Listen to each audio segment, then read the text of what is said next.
সরকার আমরা অন্নদাতাকে দাবি মানি নিও। আমি রাজরাস্তা ওলাউছি আমার যে মান্ডিরে যে ধান কিনা হচ্ছে ডবল ইঞ্জিন সরকার ধান কিনুছি কিন্তু গত বর্ষ যে প্রকার ধান কিনা হচ্ছিল এ বর্ষ তা হেউ নাই। আমার পাঁচটা মান্ডি ল্যাপস হয়ে যাইছি। চাষী মানুষ বহু ধান আমি পড়ে রয়েছি, অর্ধা ধান এ পর্যন্ত সরকার নেয়নি। সেপাই আমি রাজরাস্তা সমস্ত ওলাউছি যে আমার ধান কিপরি অতি সত্তর মান্ডি সরকার নেব, সেপাই সরকার আমার প্রতি দৃষ্টি আকর্ষণ করন্ত। ମଣ୍ଡିରୁ ଧାନ ଉଠାଣରେ ହେଉଛି ବ୍ୟାପକ ଅନିୟମିତତା। ତେଣୁ ରାଜରାସ୍ତାରେ ଧାନ ବସ୍ତା ପକାଇ ପ୍ରତିବାଦ କରିଛନ୍ତି ଦୁଇଟି ପଞ୍ଚାୟତର ଶତାଧିକ ଚାଷୀ। ମାଲକାନଗିରି ଜିଲ୍ଲା କାଲିମେଳା ବ୍ଲକ ମହାରାଜପଲ୍ଲୀ ଓ ମାଲାବରମ ପଞ୍ଚାୟତର ଶତାଧିକ ଚାଷୀମାନେ ଧାନ ମଣ୍ଡିରେ ବ୍ୟାପକ ଅବ୍ୟବସ୍ଥା ହେଉଥିବା ଅଭିଯୋଗ ଆଣି ମାଲକାନଗିରିରୁ ମଟୁକୁ ସଂଯୋଗ କରୁଥିବା 326 ନମ୍ବର ଜାତୀୟ ରାଜପଥର MPV 81 ଠାରେ ଧାନ ବସ୍ତା ରଖି ରାସ୍ତା ଅବରୋଧ କରିଛନ୍ତି। ଆମର ହচ্ছে ମାଲାବରମ ଏବଂ ମରସପଲ୍ଲୀ ଦୁଇଟା ଜିପିର ମାଣ୍ଡି MPV 81 ରେ ମାଣ୍ଡି କରାଯାଇଛି।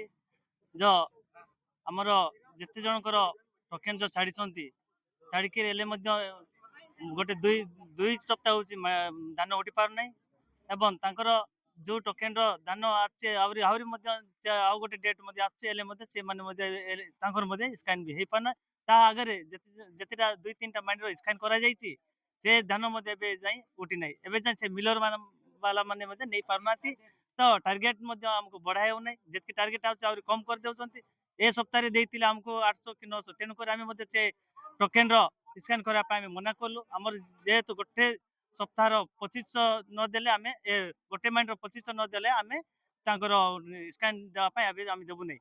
ତେଣୁକରି ଏବେ ଯେଉଁ ଆମର ଯେଉଁ ଆସୁଛନ୍ତି CSO ତାଙ୍କୁ ମଧ୍ୟ ଆମେ ଫୋନ୍ କଲେ ମଧ୍ୟ ରିସିଭ୍ କରୁନାହାନ୍ତି, ଆମର MI କୁ ମଧ୍ୟ ଫୋନ୍ କଲେ ମଧ୍ୟ ରିସିଭ୍ କରୁନାହାନ୍ତି। ତ ତାର ସହିତ ଆମର RMC ବାଲା ଆସିକିରି ମାନେ ସେ ଆମର ମାଇଣ୍ଡରେ ଆସିକିରି ବସିକି ରହୁଛନ୍ତି, କିନ୍ତୁ ଚାଷୀ ମାନଙ୍କର ଦୁଃଖ କଣ କିଛି ତାଙ୍କୁ ମଧ୍ୟ ପଚାରୁନାହାନ୍ତି, ଭଲ ମନ୍ଦ କିଛି ନାହିଁ।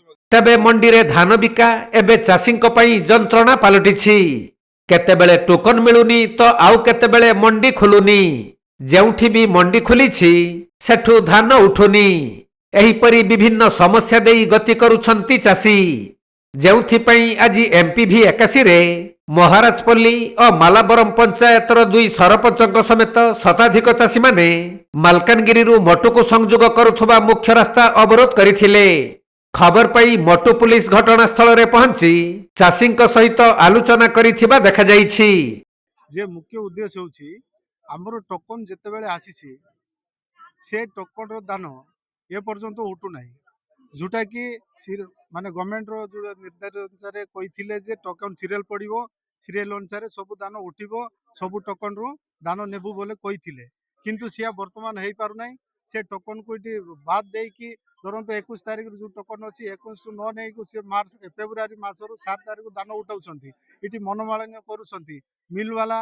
ତାଙ୍କର ଧାନ ଯେତେ ବି ଆମର ଟୋକନ ହେଇକି ଅଛି ସେ ଟୋକନ ଯେତେ ଅଛି ସେ ଟୋକନକୁ ମାନେ କ୍ୟାନସେଲ କରିକି ଅଲଗା ଟୋକନକୁ ଇସ୍ୟୁ କରିକି ନେଉଛନ୍ତି।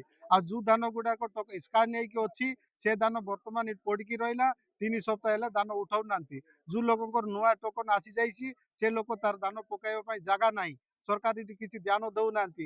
ଏଥିରେ CSO କହୁଛୁ, MD କୁ କହିଲୁ, ସମସ୍ତଙ୍କୁ ଜଣାଉଛୁ, ହେଲେ ବି ଆମ ଚାଷୀଙ୍କ କଥା କିଏ ବି ବୁଝିପାରୁନାହାନ୍ତି, ଯୋଉଦ୍ୱାରା କି ଆଜି ଲୋକମାନେ ରାଜରାସ୍ତାରେ ଓହ୍ଲାଇବାକୁ ବାଧ୍ୟ ହେଇଛନ୍ତି।